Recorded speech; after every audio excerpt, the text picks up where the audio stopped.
segurasse até que ela sangrasse, até o último suspiro.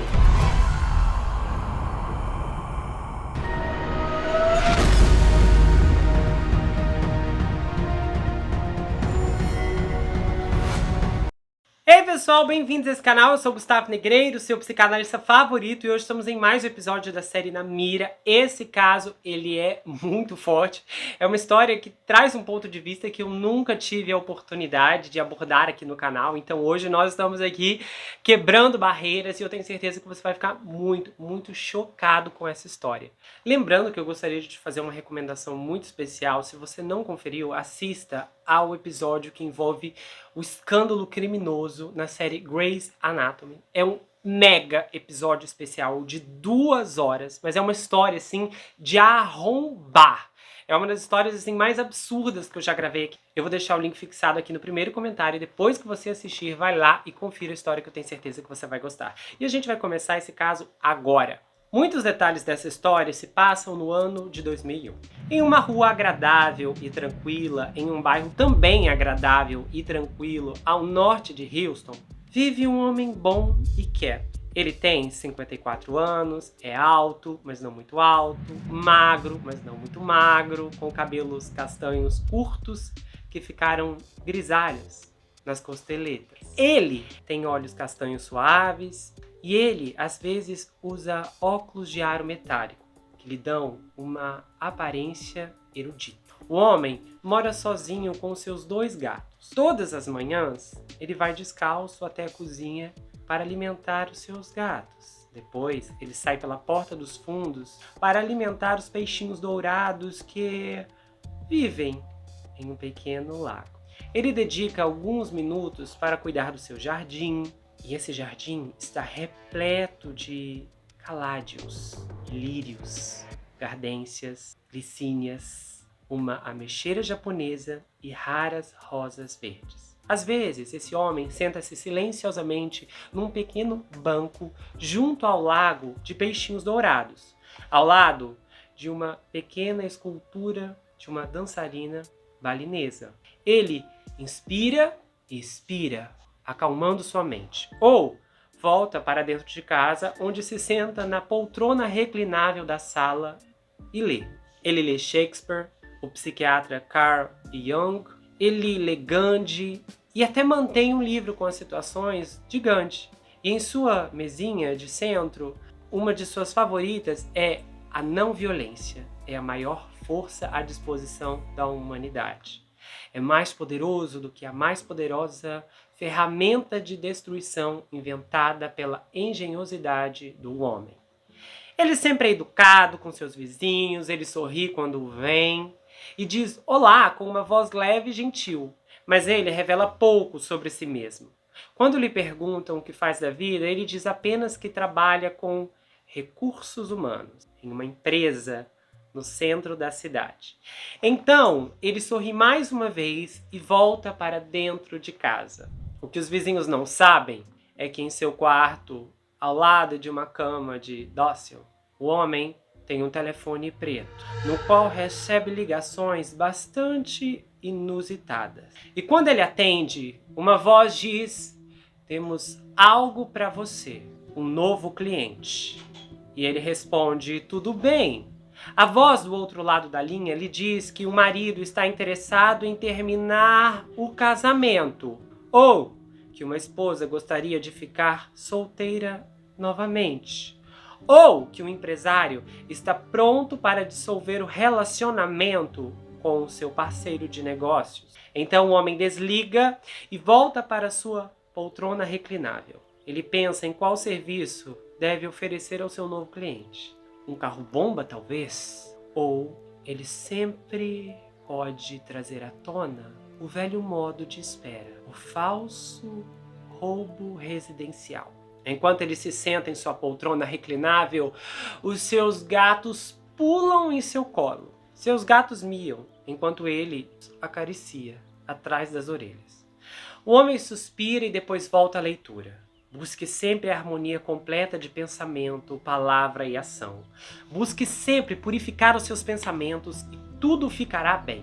O nome do homem é Gary Johnson, Mas seus clientes o conhecem por nomes como Mike Kane, Jody Eagle, Chris Bank, e eles acreditam que ele é o maior homicida profissional de Houston, o maior especialista da cidade em resolução de conflitos. Durante a última década, mais de 70 residentes da área de Houston contrataram-no para disparar, cortar, envenenar ou sufocar os seus inimigos, os seus rivais românticos ou os seus antigos entes queridos. Ele se encontrou com donas de casas que lhe disseram que não podiam mais passar um dia na terra com seus maridos adúlteros.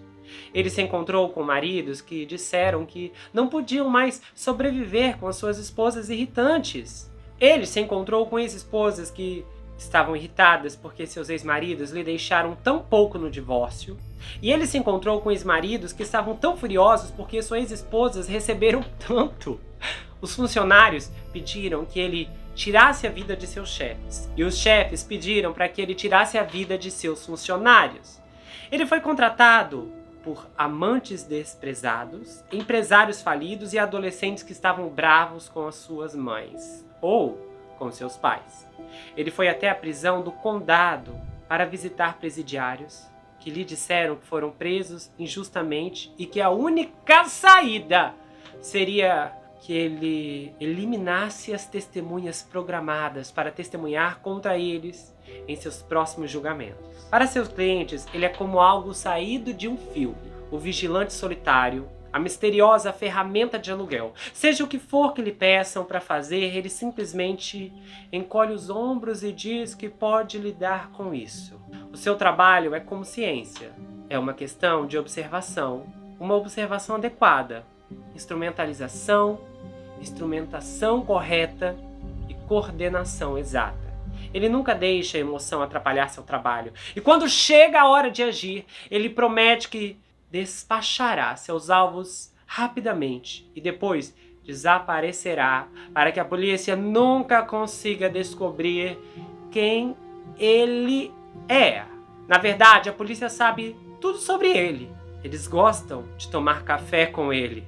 Porque Gary Johnson não é um homicida. Ele é um investigador da equipe do gabinete do procurador distrital do condado de Harris e está de plantão noite e dia para desempenhar o papel de sua vida. O papel de homicida de aluguel dos departamentos de polícia de Houston e arredores. Sempre que a polícia fica sabendo, através de um informante, que uma pessoa quer contratar alguém para tirar a vida de outra pessoa, ela não pode simplesmente sair e prender esse sujeito. Para obter provas adequadas, para obter provas para uma condenação, eles precisam pegar a pessoa que ordenou o crime e depois fazê-la pagar por isso. E é aí que entra o Gary Johnson. A polícia faz seu informante apresentar o Gary, a pessoa que procura um homicida de aluguel. Então cabe ao Gary, que está preparado para todo esse cenário, fazer com que a pessoa diga que quer o trabalho e então pagar o Gary para fazer o serviço. Então muitos policiais que já fingiram ser homicidas em investigações secretas de homicídio de aluguel conhecem o Gary e o descrevem como o Larry Oliver da área. No meio policial, ele é considerado como uma das maiores atrações, dos maiores atores de sua geração. Ele é tão talentoso que pode lidar com qualquer coisa e em qualquer palco e com qualquer tipo de roteiro. Se ele estiver se encontrando com um cliente que mora em um dos bairros mais exclusivos de Houston, ele poderá assumir o comportamento polido de um homicida elegante e habilidoso que não farejará um trabalho por menos de 6 dígitos. Se ele estiver se encontrando com um cliente que mora em um bairro de classe trabalhadora, ele poderá parecer um garoto do interior astuto e disposto a bater em qualquer um, a qualquer momento, por qualquer dinheiro que conseguir.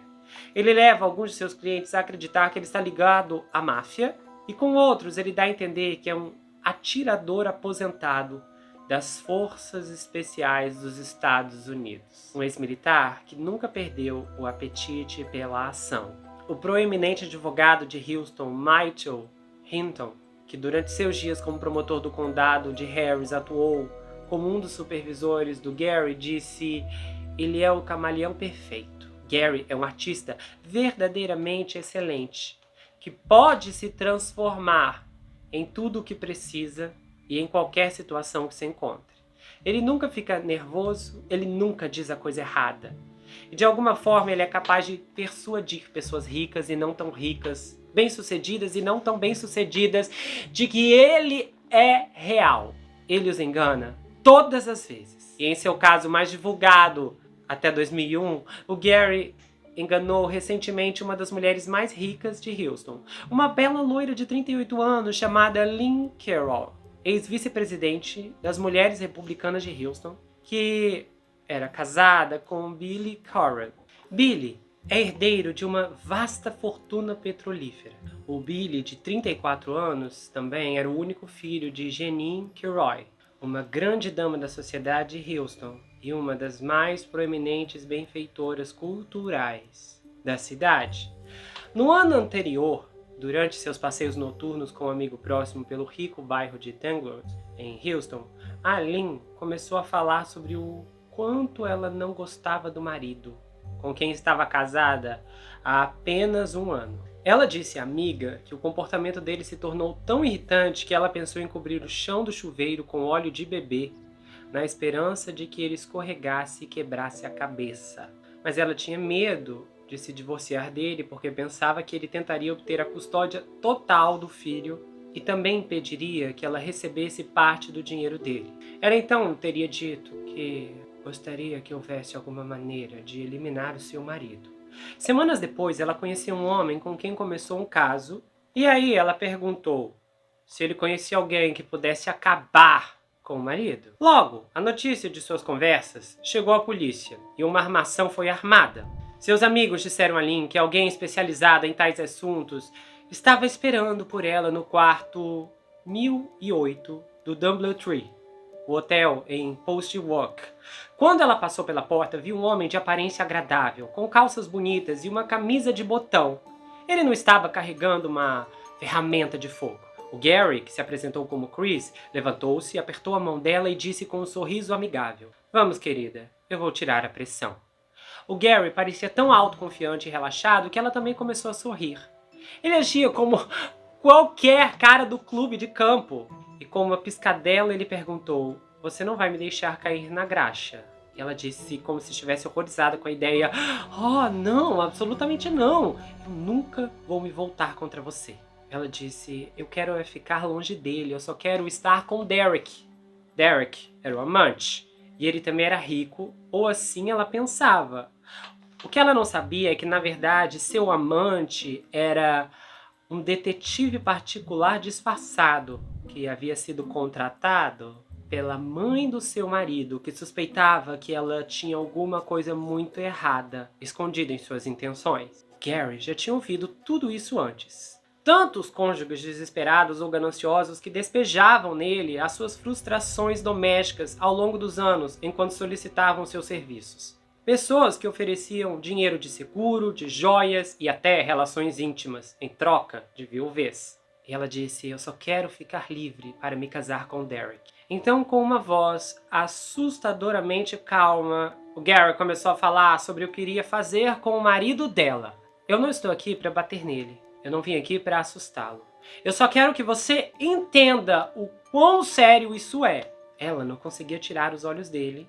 Então, ela começou a dizer que ele poderia encontrar o marido dela em um bar de charutos da moda, onde ele costumava beber. Mas chegar até ele em casa podia ser perigoso por causa do sistema de segurança. E pela maneira como ela falava, parecia que ela estava tramando não o falecimento do marido, mas o itinerário de uma viagem fabulosa. O Gary sentou-se no sofá e ouviu. Ele balançava a cabeça. Ele nunca olhou para a televisão, onde uma câmera escondida estava gravando toda a conversa. Ele perguntou como era o marido dela e que tipo de carro ele dirigia.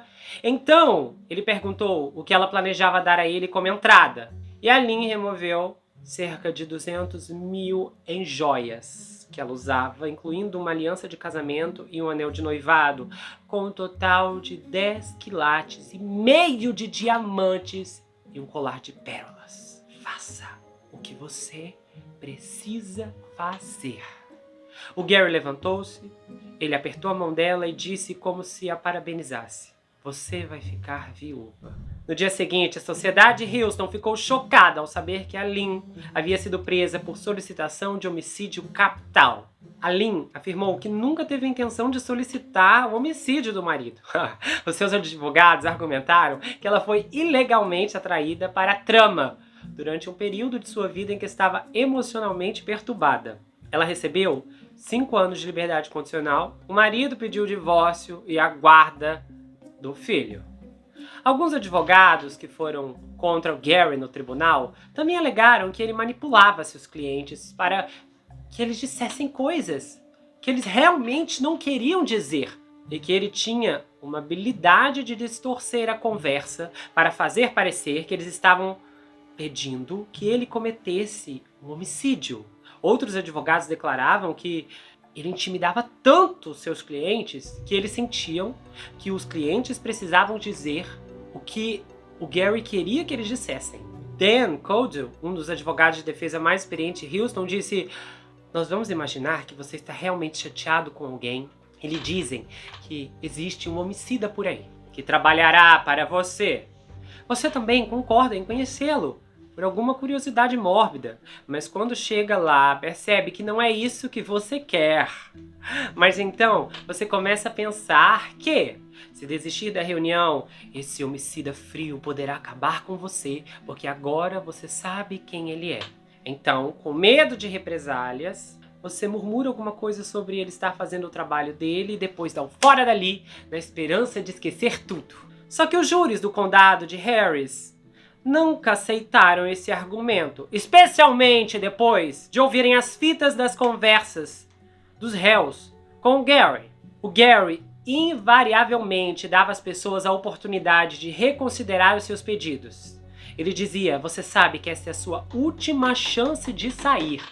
Caso contrário, quando eu passar por aquela porta, o seu amiguinho estará ceifado. Não quero ouvir você reclamando mais tarde que nunca quis ir tão longe. Então eu vou te perguntar, você tem certeza que é isso que você quer? E quase todas as vezes os clientes balançavam a cabeça e diziam que sim. Mas como Gary, que adora gatos e cuida de jardins, consegue convencer as pessoas de que ele é a melhor esperança de uma vida melhor. E ele disse: o que eu estou fazendo lá é para ajudar as pessoas em suas habilidades de comunicação. O meu trabalho é só isso, ajudar as pessoas a se abrirem, fazer com que digam o que realmente querem. Eu faço com que elas me revelem seus desejos mais profundos. Embora o homicídio profissional seja uma referência na ficção policial, a mídia não tem certeza se há alguém nos Estados Unidos que ganha vida como pistoleiro contratado. As famílias do crime organizado e os sindicatos das substâncias ilícitas têm funcionários que farão tudo o que os seus chefes lhe mandarem, mas o que muitas vezes inclui disparar metralhadoras contra certos rivais ou enterrá-los em cimento. E há ocasionais aspirantes a mercenários que publicam anúncios nas contracapas de revistas militares, alegando que farão tudo o que lhes for pedido, mas quase sempre acabam sendo fraudes, segundo a mídia. Na época, o Gary também tinha dúvidas e disse: sabe, se existem profissionais altamente qualificados que disponibilizam seus talentos aos cidadãos comuns, então eles não publicam ou publicitam muito bem, porque eles certamente não estão anunciando em Houston. O Gary disse: nunca ouvi falar de tal pessoa. No entanto, o mito permanece intacto entre um certo subconjunto de habitantes de Houston, de que se eles caçarem com afinco, encontrarão aquela pessoa especial disposta a eliminar um completo estranho a sangue frio. Eles normalmente primeiro fazem contato com pessoas que presumem conhecer os meandros do submundo de Houston. Investigadores particulares, fiadores, motoristas de guincho, dançarinas de topless, homens com barba por fazer que cumpriram pena em instituições penais e então perguntam se há alguém que pode ajudá-los. Alguns estão tão ansiosos por ajuda que dizem que levarão um jovem membro de uma gangue ou um pistoleiro do México. Houve uma época em que o homicídio de aluguel era um conceito exótico, confinado principalmente a pessoas ricas e implacáveis, dispostas a pagar grandes somas de dinheiro para persuadir terceiros a acabar com a vida de outra pessoa. No infame caso Blood and Money de Houston, no início dos anos 70, o petroleiro Ash Robson era suspeito de contratar um homicida para tirar a vida de seu genro, John Hill, depois que o julgamento do John pelo homicídio da filha do Ash terminou em anulação do julgamento. O Joey normal, se não estivesse disposto a resolver as coisas com as próprias mãos, basicamente se resignava a fantasiar sobre sua esposa caindo de um penhasco em um carro em chamas, ou o seu chefe sendo esfaqueado nas costas, a caminho da lavanderia, ou de sua casa ou seu vizinho tagarela na rua sendo sufocado com saran wrap. O fato do promotor público precisar de um Gary Johnson diz muito sobre como o clima dos homicídios de aluguel mudou. O Gary estimou que investigou cerca de 300 acusações de homicídio de aluguel desde o final dos anos 80, embora a maioria delas se revelaram infundadas. Ele disse, recebemos muitas ligações sobre um cara que estava bebendo demais em um bar e falando sobre um certo sujeito que ele gostaria que estivesse falecido. Suas investigações secretas levaram a mais de 60 prisões. Obviamente, não faltam residentes que apresentam razões pelas quais outros deveriam falecer, desde as horripilantes até as positivamente malucas. William Ken Perry era um vendedor de carros usados da área de Houston que gostava de ir para o trabalho vestido de Elvis Presley. Ele ostentava costeletas de carneiro, um topete e uma fivela de cinto estampada com um grande E. Sua carreira como imitador de Elvis chegou ao fim quando ele foi preso em 1998 por tentar encontrar um homicida para eliminar sua esposa. O motivo do William para eliminar sua esposa é que, segundo ele, ela estava sendo verbalmente abusiva. O Gary disse o seguinte, exceto por 1 ou 2 casos, as pessoas que conheço não são ex-presidiários, e se ex-presidiários querem alguém sem vida, eles sabem o que fazer. Mas o meu povo passou ainda vivendo dentro da lei. Muitos deles nunca receberam uma multa de trânsito. No entanto, desenvolveram uma tal frustração com o seu lugar no mundo que pensam que não tem outra opção senão eliminar quem está causando a sua frustração. Todos procuram uma solução rápida, que se tornou o estilo americano. Hoje as pessoas podem pagar para consertar suas televisões e recolher seu lixo. Então por que não podem pagar a mim, um homicida, para consertar suas vidas? Se você visse o Gary no gabinete do promotor público, provavelmente o confundiria com um funcionário de baixo escalão. Ele passava a maior parte de seus dias em uma pequena sala repleta de máquinas de gravação, de vídeo e áudio, onde duplica ou aprimora fitas, como uma fita de vídeo de um ladrão de loja gravada em uma câmera de loja de departamentos ou uma fita de áudio feita com a confissão de um criminoso para os promotores conseguirem usar em seus vários julgamentos judiciais. Gary é um homem preciso e meticuloso. Ele é o tipo de pessoa que gosta de almoçar todos os dias no mesmo pequeno restaurante mexicano perto do centro da cidade. No caminho de ida e volta, ele ouve música clássica no som do carro. Ele ouve de forma particular, claro. Ele também gosta de ópera de Wagner. E ele bate os dedos no volante, no ritmo da música. Às vezes, quando ele está cansado de música clássica, ele ouve livros gravados, como a autobiografia do Jung. E ele disse que gosta muito da vida de memórias do psiquiatra. Então ele é fascinado pelos sonhos, pelas reflexões dele. Então, por volta das 5h30, ele volta para casa para alimentar os seus gatos, a quem ele chama de Id e Rego.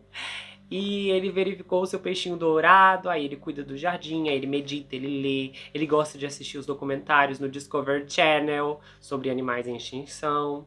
E aí 2 noites por semana ele ministra cursos em uma faculdade comunitária local. E aí às segundas-feiras ele ensina sexualidade humana e então às terças ele leciona psicologia geral. Seus alunos, sem dúvida, pensam nele apenas como mais um professor educado, embora tenha tendência a falar em suas palestras sobre a falta de habilidade de enfrentamento dos seres humanos em momentos de estresse. De vez em quando, ele vai a um sports bar próximo, onde ele bebe uma cerveja light, conversa com mulheres, ele usa sua antiga frase sobre trabalhar com recursos humanos. E embora as mulheres se sintam atraídas por ele, elas acham que ele é um homem raro, um bom ouvinte.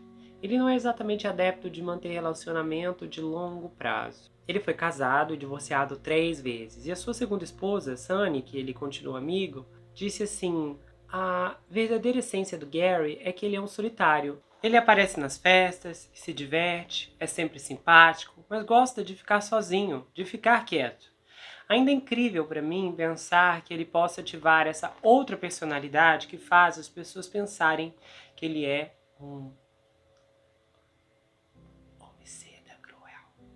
Criado na Louisiana, o seu pai era carpinteiro e a sua mãe dona de casa. O Gary viveu uma vida tranquila e rural. Havia 12 alunos em sua turma do último ano do ensino médio. Depois ele passou 1 ano no Vietnã, trabalhando como policial militar, supervisionando comboios. Ao voltar para casa, aí ele trabalhou como delegado do xerife em uma paróquia da Louisiana. Depois ele se mudou para o departamento de polícia de Port Arthur em meados dos anos 1970, onde fez algum trabalho disfarçado interpretando um viciado que queria comprar substâncias ilícitas. E ele era bom no que fazia. Ele disse assim: eu acho que os traficantes nunca suspeitaram que eu pudesse ser policial porque, para começar, a minha personalidade era muito estranha. Mas ele não tinha nenhuma ambição particular de continuar uma carreira policial. O seu sonho mesmo era lecionar psicologia na faculdade. E ele pensou que ficaria mais feliz analisando o comportamento humano de uma perspectiva acadêmica e segura. Ele fez cursos noturnos na McNair State University, em Lake Charles, em Louisiana, e acabou obtendo o título de mestre em psicologia. E em 1981, ele se mudou para Houston na esperança de ingressar no programa de doutorado em psicologia na Universidade de Houston. Quando ele não foi aceito, ele conseguiu um emprego como investigador do Ministério Público. E aí ele trabalhou para vários promotores, reunindo evidências físicas e encontrando testemunhas para os próximos julgamentos. Ele rastreou automóveis roubados, ajudou em vigilâncias, exceto por ter sido ferido na perna e no pé esquerdo quando foi baleado durante uma prisão em 86, o que o manteve sem trabalho por 1 semana. Sua carreira transcorreu sem intercorrências. Mas em 1989, ele encontrou sua verdadeira vocação. Naquele ano, uma técnica do laboratório de 37 anos, chamada Kate Scott, contatou um fiador, que era ex-colega de escola. Uma coisa levou a outra, e a Kate disse a ele que estava planejando uma eliminação do marido. Ela usou essas palavras, eliminação. E precisava de alguém para realizá-la. O casamento do casal só tinha 4 meses, mas já havia desmoronado. Ela disse que ele reclamava dos gastos dela e que chegou a dizer que poderia retirar o nome dela da conta corrente. Ela sentiu que merecia coisa melhor. Imagina, é possível também que ela tivesse sentido que merecia a apólice de seguro de $50 mil, mais 47 mil em benefícios de aposentadoria e mais outras 2 casas no valor estimado de $175 mil que iriam para ela se o marido falecesse. O fiador chamou a polícia e a polícia então ligou para a divisão de crimes especiais do escritório do promotor para perguntar se havia alguém lá especializado em casos de homicídio de aluguel. Aí lá estava o Gary, sentado à sua mesa. O promotor olhou para ele e disse: Gary, você é o nosso homicida. Aí, o que aconteceu? De repente, mesmo que fosse apenas por uma noite, o Gary teve a oportunidade de viver uma outra vida. E aí ele inventou o nome de Mike Kane e decidiu permanecer e parecer como um motociclista durão. Ele usava jeans, uma camisa velha e uma corrente em volta do pescoço, com uma pequena caveira humana prateada presa a ela. Aí o Gary concordou em encontrar a Kate em uma pista de boliche em Houston, onde ela estava jogando boliche para o time de sua empresa. Ele estava parado no bar quando a Kate apareceu vestindo um macacão preto com cinto rosa. A pele dela era linda, uma maquiagem cuidadosamente aplicada. A química entre eles foi instantânea, para dizer o mínimo. Quando eles saíram para sentar no carro dela, o Gary planejou falar com ela da maneira mais rude possível. Mas enquanto ele olhava para ela, ocorreu-lhe que não havia necessidade de agir como um bandido. O que Kate queria era alguém com quem conversar. Alguém que entendesse a sua dor, alguém que a visse como uma donzela em perigo. E ele deu a ela um olhar suave e solidário.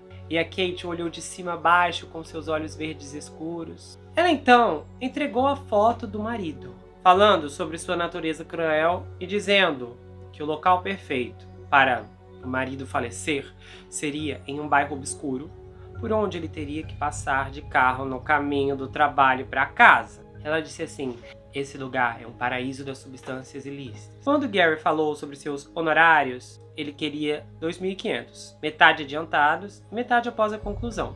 Ela disse que tinha apenas $100 para dar a ele como entrada, mas que concordava em mais tarde colocar o restante do dinheiro nas páginas amarelas em uma cabine telefônica pública. O Gary ficou atordoado. Ele mal precisou dizer alguma coisa, ele só precisava ser um ouvinte solidário. Ele esfregou o queixo com a ponta do polegar e perguntou: tem certeza que quer que esse perdedor seja eliminado? E ela respondeu: sim. Então, alguns policiais vieram do nada. Ela foi presa e no julgamento a Kate insistiu que não queria que o marido falecesse. Eu só me empolguei, foi o que ela disse. Além disso, era injusto que algum policial disfarçado aparecesse, piscasse os olhos e a encorajasse a falar sobre homicídio. A culpa é dele. Não impressionados, os jurados a condenaram a impressionantes 80 anos de prisão. De repente, o Gary se tornou uma nova estrela disfarçada em ascensão na aplicação da lei na área de Houston. O escritório do policial no condado de Galveston ligou para perguntar se ele poderia cuidar de um de seus casos. Um trabalhador de uma plataforma petrolífera de 31 anos chamado Robert Holiday estava dizendo a uma mulher, uma ex-dançarina de topless, que tinha... essa moça, a dançarina, tinha uma variedade de tatuagens decorando seu corpo. E aí, ele pensou: talvez ela me ajude. Ele foi lá nela e falou assim: eu quero a custódia total dos meus filhos e a única maneira de conseguir isso é eliminando a minha esposa, que o havia trocado por outro homem. O Robert achou que a dançarina talvez conhecesse algum cliente do clube que gostasse de se envolver em homicídios.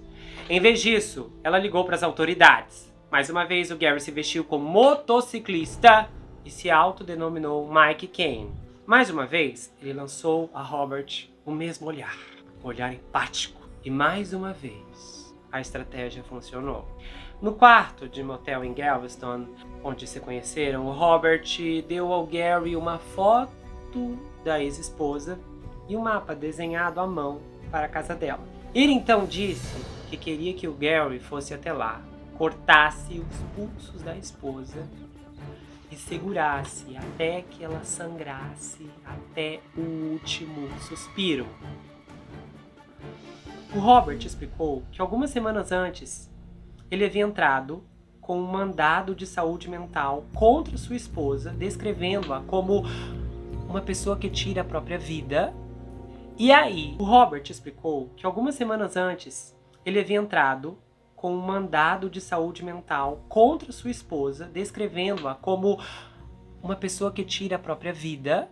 E aí, ela teve alta rapidamente do hospital porque os médicos não encontraram nada de errado com ela. Só que olha agora, ele havia armado um esquema e tanto.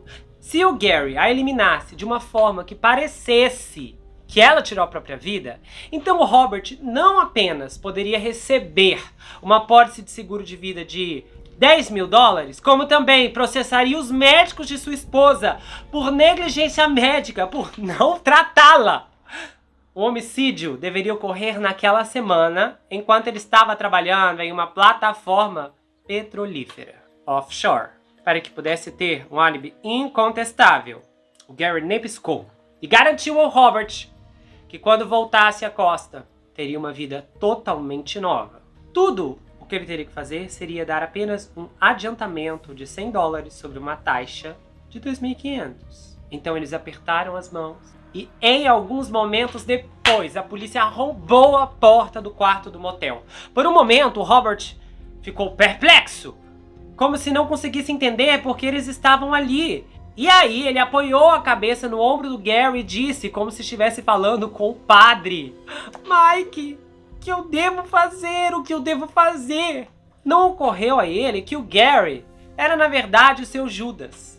O Gary disse o seguinte: às vezes eu tenho vontade de dar um tapa neles e dizer, sabe, o que você tá pensando? Era muito absurdo e esse plano todo do Robert era impressionante. Quando uma acusação famosa de outro caso não relacionado ao trabalho do Gary quase desmoronou em 1991 porque o homicida disfarçado não conseguiu gravar a mandante fazendo uma referência específica a querer que o homicídio fosse cometido, mais departamentos de polícia começaram a pedir pelo Gary e sua eficiência. Corria pelos departamentos que ele sabia como fazer as pessoas falarem. Certa vez, quando perguntou a um homem o que ele queria que fosse feito ao seu inimigo, o homem passou um dedo pela garganta.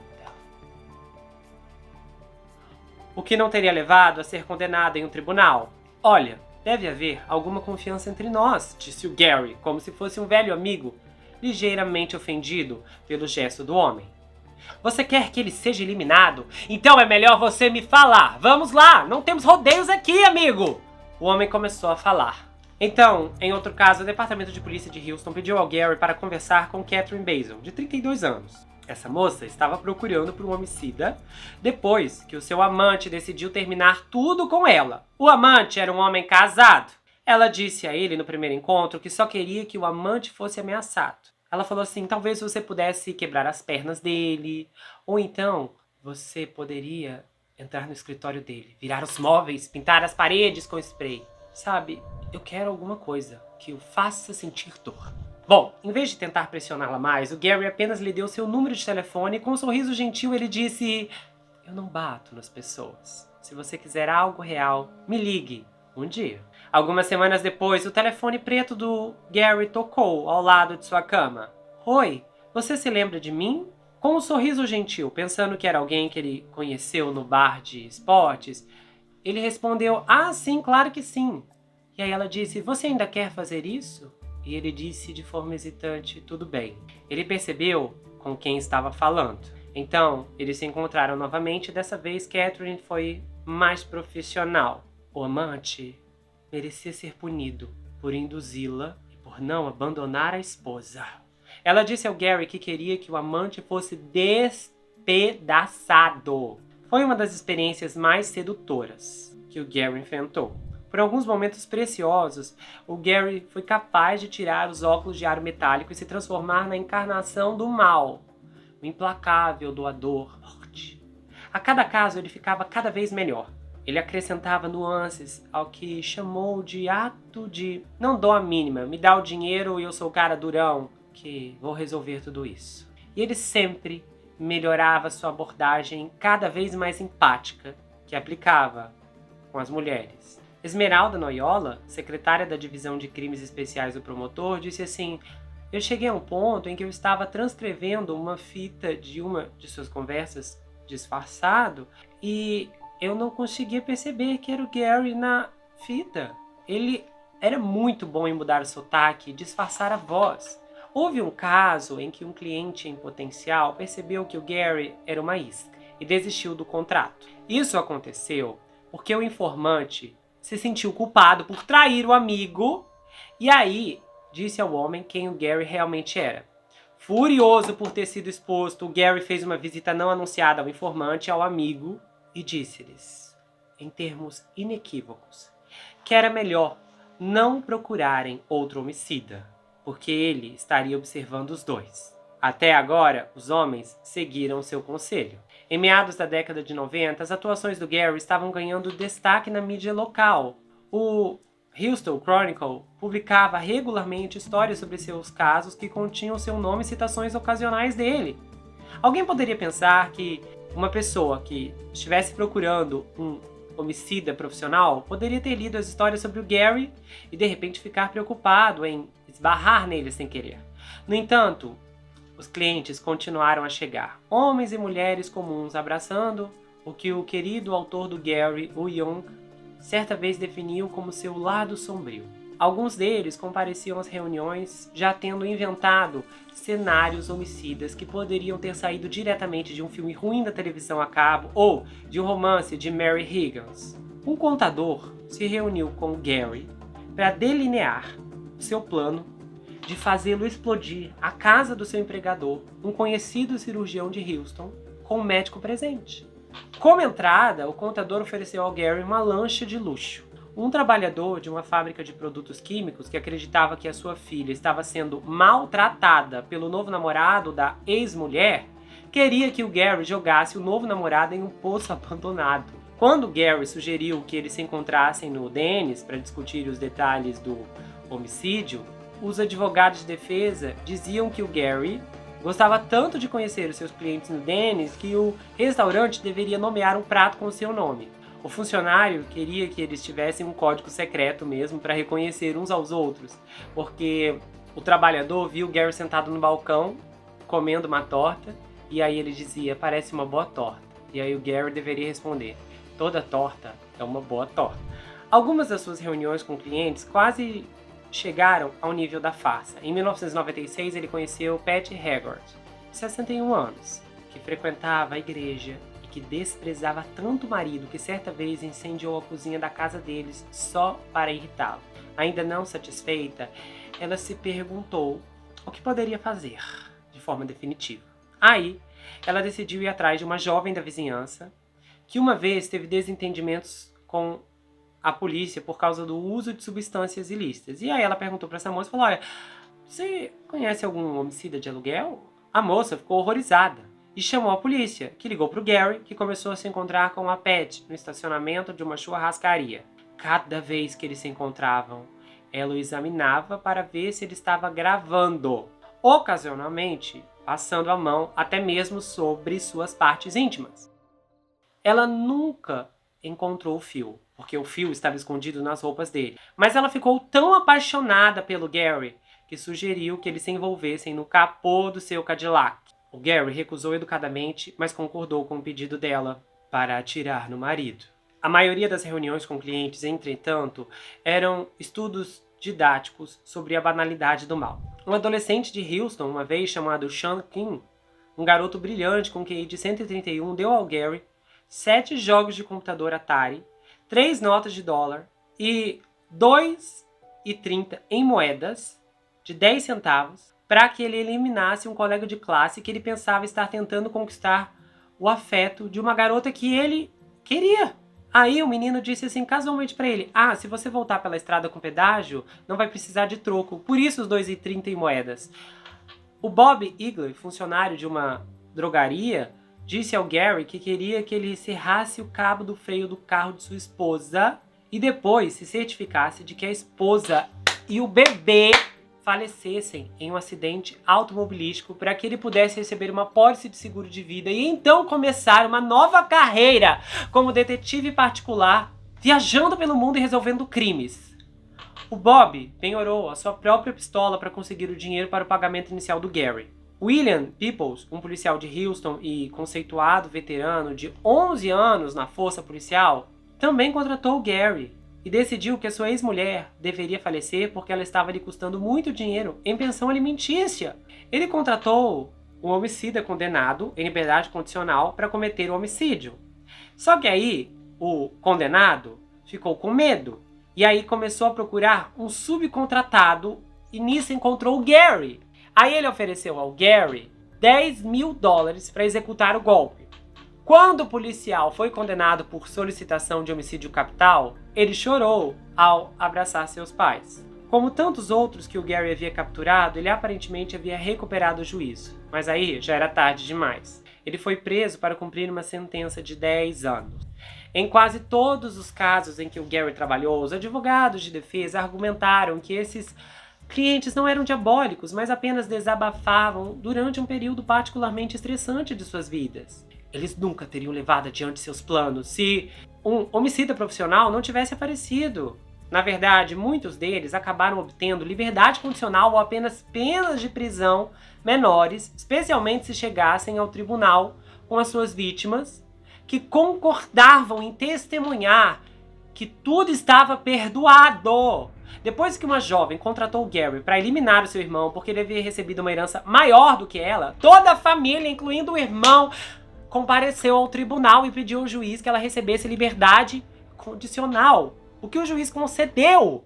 Aí o Gary disse: eu admito, muitas pessoas que vieram me ver provavelmente nunca mais terão problemas, mas tudo o que posso dizer é que quem acha que tem algo errado aqui tem que ouvir as fitas das conversas que eu tive com essas pessoas naquela época. O seu raciocínio cognitivo estava tão avançado quando os conheci que eles não iriam recuar. Eles não seriam dissuadidos disso. E se eles não tivessem me encontrado, teriam encontrado outra pessoa para tirar a vida por eles. E é isso que é tão assustador. No final dos anos 90, porém, menos pessoas procuravam um homicida. Um fenômeno que o Gary atribuiu à economia. Ele disse assim: quando a economia está boa, como estava então, as pessoas não ficam tão frenéticas. Mas quando as coisas começam a piorar, como está acontecendo agora, todo mundo fica um pouco mais louco e começa a pensar em derrubar outra pessoa. Com certeza, nos últimos 12 meses, a carga de trabalho dele havia voltado ao normal. Um de seus clientes mais recentes era um vendedor de carros usados da cidade de Tomball, um homem de 60 anos, que supostamente não estava feliz com a ideia de que sua esposa, dona de um salão de beleza, receberia metade da propriedade comunitária em seu divórcio. De acordo com a versão policial dos acontecimentos, o vendedor pediu a um vizinho do outro lado da rua que a mandasse para o outro mundo. Mas ele deixou claro que só pagaria pelo homicídio quando visse evidências de que a esposa estava ceifada. Vocês não acreditam onde essa história vai parar. Decidindo que queria apenas uma taxa de descoberta, o vizinho foi à procura de um homicida assassino. E aí conheceu o Gary, claro. O Gary e outros policiais de Tomball envolvidos decidiram que não tinham escolha a não ser visitar a esposa. Então eles esperaram até que ela terminasse a permanente de sua última cliente aquele dia. E então a pararam quando ela estava saindo para ir para casa. Eles disseram a ela que o seu marido havia assinado um contrato de $20 mil por sua vida. Ela disse: meu Deus Todo-Poderoso, como você pode viver tanto tempo com alguém que pode te odiar assim? Eles persuadiram a esposa a ser fotografada sem vida sobre uma lona. Para adicionar realismo, ketchup foi derramado na parte de trás de sua cabeça, arruinando seu lindo penteado, e suas mãos e pés foram amarrados com fita adesiva. Aí o Gary foi lá, mostrou a foto: ela tá aqui, tá eliminada, cadê minha grana? Aí o vizinho disse ao Gary que o revendedor de carros usados não queria pagar, mesmo depois de ver a foto. O Gary então assumiu a sua personalidade cruel como uma cobra e disse: olha só, seu miserável, se você não conseguir o meu dinheiro, o corpo daquela mulher vai estar na sua garagem amanhã e a polícia vai ser chamada. O vizinho ficou desesperado e foi confrontar o revendedor de carros usados. Os dois começaram a gritar, dar socos e aparentemente trocar tiros. Quando os policiais chegaram em suas viaturas, o vendedor foi encontrado sentado na parte traseira de sua picape, sangrando devido a um ferimento à bala no ombro direito. O Gary ficou perplexo que a situação chegou àquele ponto e disse: quando você pensa que já viu de tudo, aí vem outro caso. Por mais que o Gary prosperasse em sua vida dupla, ele não tinha certeza de quanto tempo ele poderia durar. Ele disse que algum dia ele tinha certeza que um cliente iria olhar para ele e dizer: você é o Gary Johnson, não é? E também a questão do efeito psicológico. O efeito psicológico a longo prazo sobre uma pessoa que continua a fazer algo que lhe dá, como o próprio Gary diz, uma perspectiva bastante deprimente sobre a condição humana. Um dia, um jornalista perguntou ao Gary se ele achava que seu trabalho como homicida de aluguel tinha algo a ver com o fato de que ele não tinha relacionamentos longos. Aí ele disse: sabe, fazendo o que você faz é meio difícil confiar nas pessoas, não é? Aí ele falou: eu acho que seria justo dizer que eu não deixo muitas pessoas chegarem muito perto. Em uma outra tarde, eles estavam almoçando no restaurante mexicano favorito dele, e aí ele notou que o Gary estava olhando para as pessoas à sua volta. Ao seu redor estavam moradores de Houston de todos os matizes: empresários de paletó, operários, trabalhadores de escritório dos arranha-céus próximos do centro da cidade, e no momento todos estavam simpáticos, dividindo mesas, trocando histórias, e aí com seus olhos castanhos como pequenas câmeras escondidas, que iam e voltavam pela sala, o jornalista perguntou: "Você está querendo ver quem pode ser seu próximo cliente, não é?" E aí o Gary dá um sorriso enigmático. O que Gary sabe, talvez melhor do que ninguém, é a capacidade das pessoas dadas certas circunstâncias de fazerem coisas absolutamente selvagens umas com as outras. É provável que alguém naquele restaurante estava pensando que provavelmente outra pessoa deveria falecer. Talvez fosse o homenzinho monótono no canto, ou talvez fosse a mulher ligeiramente acima do peso sentada à mesa com amigos. E o Gary disse: "Quando precisarem, estarei sempre aqui para ajudá-los. Estarei sempre aqui para esperar por suas ligações e ouvi-los me contar seus segredos obscuros." Mas não faz muito tempo que o Gary fez algo estranho. Ele havia recebido um telefonema sobre uma jovem que passava as manhãs em um Starbucks na área de Montrose, em Houston, conversando com um funcionário de lá sobre a maneira cruel como seu namorado a tratava. Sua única esperança era encontrar alguém para eliminá-lo. E ela perguntou ao funcionário da Starbucks se ele conhecia alguém que pudesse ajudar. O funcionário chamou a polícia, que a colocou em contato com Gary. Mas antes do Gary contatá-la, ele fez algumas pesquisas sobre o caso dela e ele descobriu que ela realmente era vítima do namorado que a espancava regularmente e que ela tinha muito medo de deixá-lo porque o que ele poderia fazer se encontrasse? Então, em vez de armar uma cilada para pegar a mulher e mandá-la para a prisão, ele decidiu ajudá-la. Ele a encaminhou para agências de serviço social e para que um terapeuta garantisse que ela recebesse ajuda adequada para que pudesse deixar o namorado e ir para um abrigo de mulheres. Aí o jornalista, quando soube, disse para ele: "O maior homicida de aluguel de Houston ficou mole." Aí o Gary deu o seu mesmo sorriso enigmático e disse: "Só desta vez." Então seus olhos se voltaram mais uma vez para a sala, flagrando várias pessoas pegando garfo, objetos cortantes, e então cortando a comida. E aí ele disse novamente: "Só desta vez." Bom, o que acontece? Esse caso virou um filme estrelado pelo ator Glenn Powell. E aí, esse filme foi vendido em um festival no ano passado. Foi o maior sucesso do festival porque a Netflix decidiu adquirir o filme por 20 milhões de dólares. Foi a maior venda aquele ano. Confesso que o Gary me ganhou com o nome dos gatos e Diego. Achei muito engraçado. É impressionante a habilidade dele, o que na verdade já me chamou a atenção pelo fato dele ter ido pro lado da psicologia. Então, algumas coisas da personalidade dele eu achei muito interessante, porque eu também já ouvi algumas confissões nesse nível. Eu já ouvi confissão de homicídio, de abuso íntimo, já ouvi algumas outras situações que eu não posso nem mencionar aqui, mas já ouvi coisas nesse nível. Então é engraçado, de fato, como essas verbalizações ocorrem. Lógico que eu, diferente dele, nunca peguei ninguém que me contou que estava planejando um homicídio. Pelo menos tudo que eu ouvi, o homicídio já tinha ocorrido. No máximo, talvez, eu já ouvi alguns outros crimes menores em potencial, pessoas que estavam planejando realizar algumas coisas. Mas assim, nada tipo um assalto de banco, nada nesse porte. Só que esse tipo de talento de escuta, ele é muito interessante porque, de fato, as pessoas têm muito problema com ouvir, com escutar. Tem uma pesquisa que ela foi realizada alguns anos atrás, é que as pessoas aguentam ouvir outra pessoa por no máximo 14 segundos antes de interrompê-la e então começar a falar por cima da outra. É notório nos dias de hoje de como a comunicação ela está tão estraçalhada que as pessoas não sabem estender ou então se comunicar como deveriam, embora eu acho que também há muita seletividade nas operações e nos apontamentos de quando o indivíduo escolhe outra pessoa para conversar.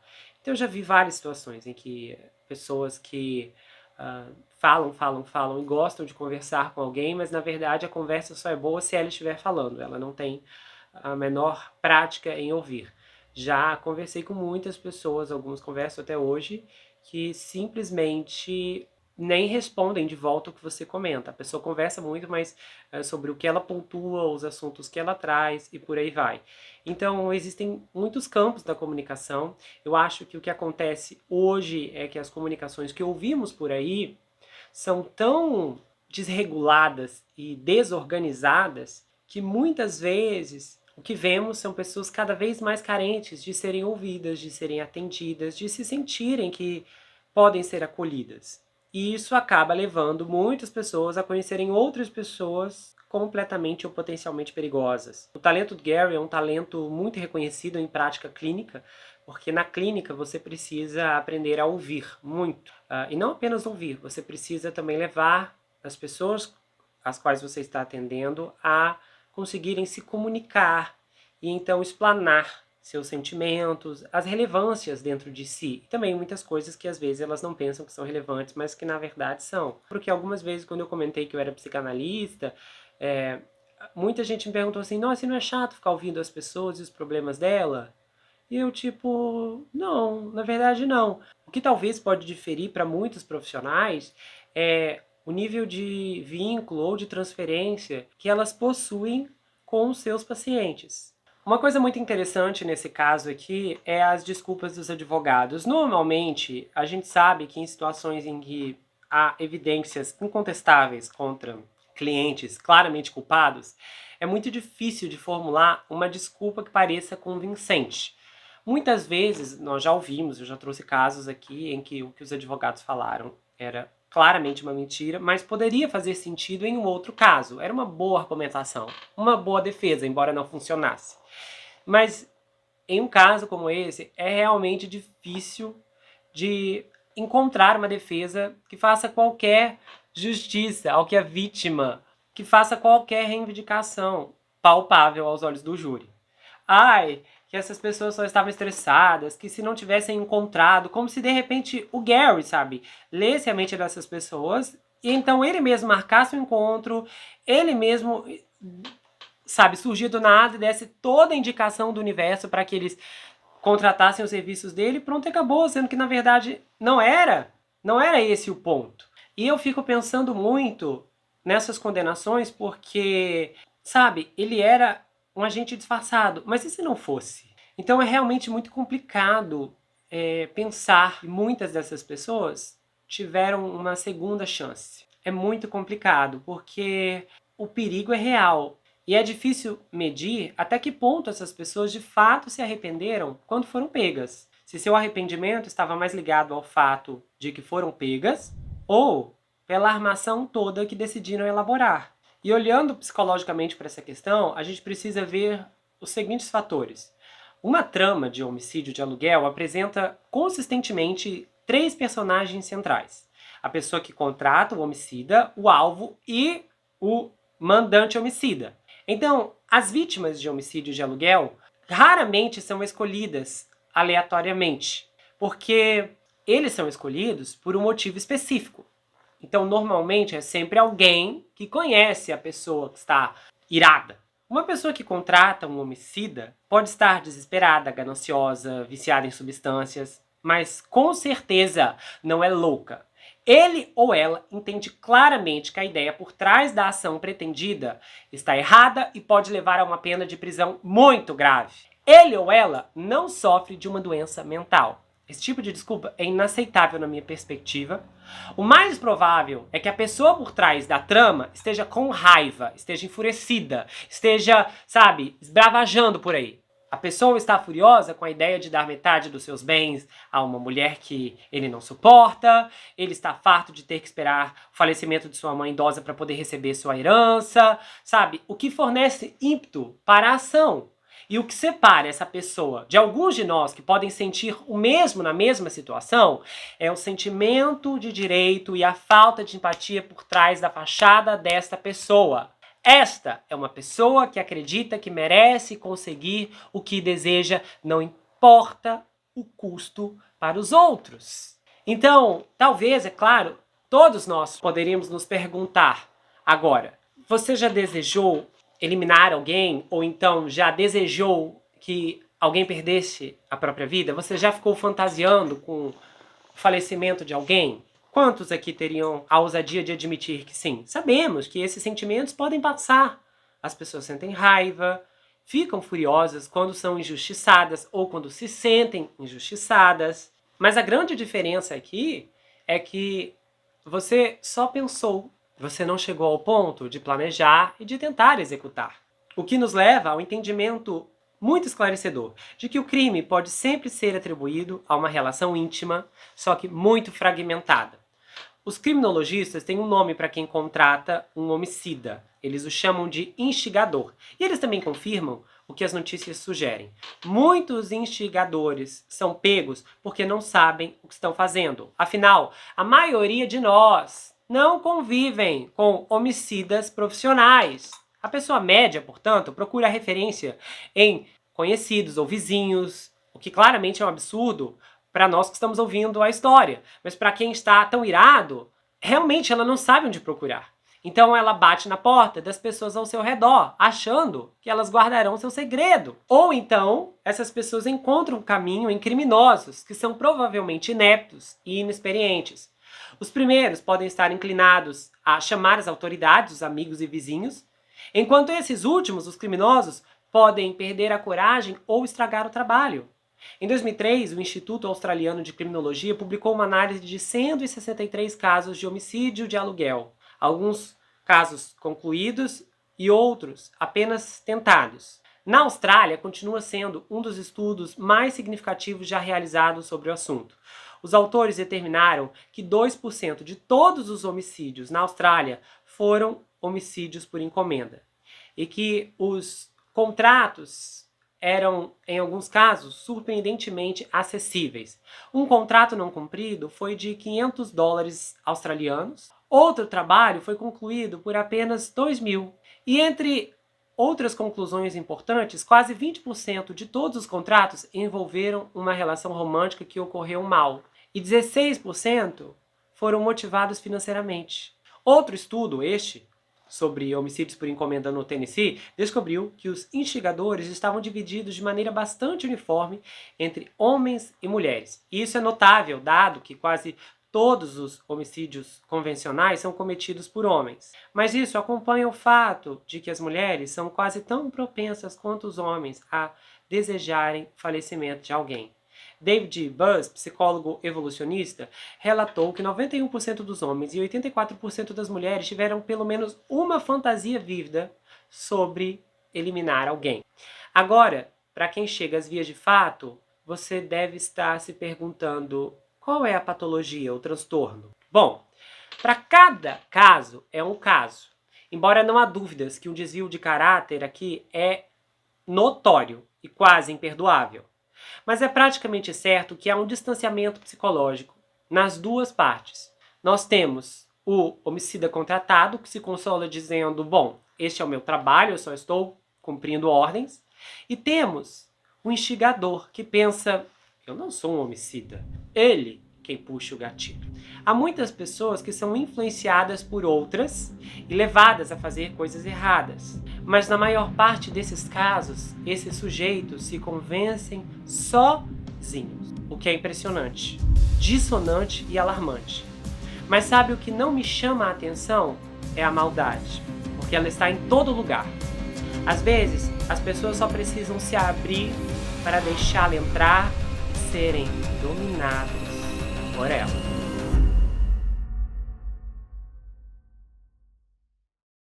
Se você gostou desse vídeo, inscreva-se no canal, ativa o sininho, compartilha, dá o seu like, comenta aqui embaixo, espero que você tenha gostado. Aproveite e conheça as outras atrações do canal, tá? Tem vários episódios bombásticos.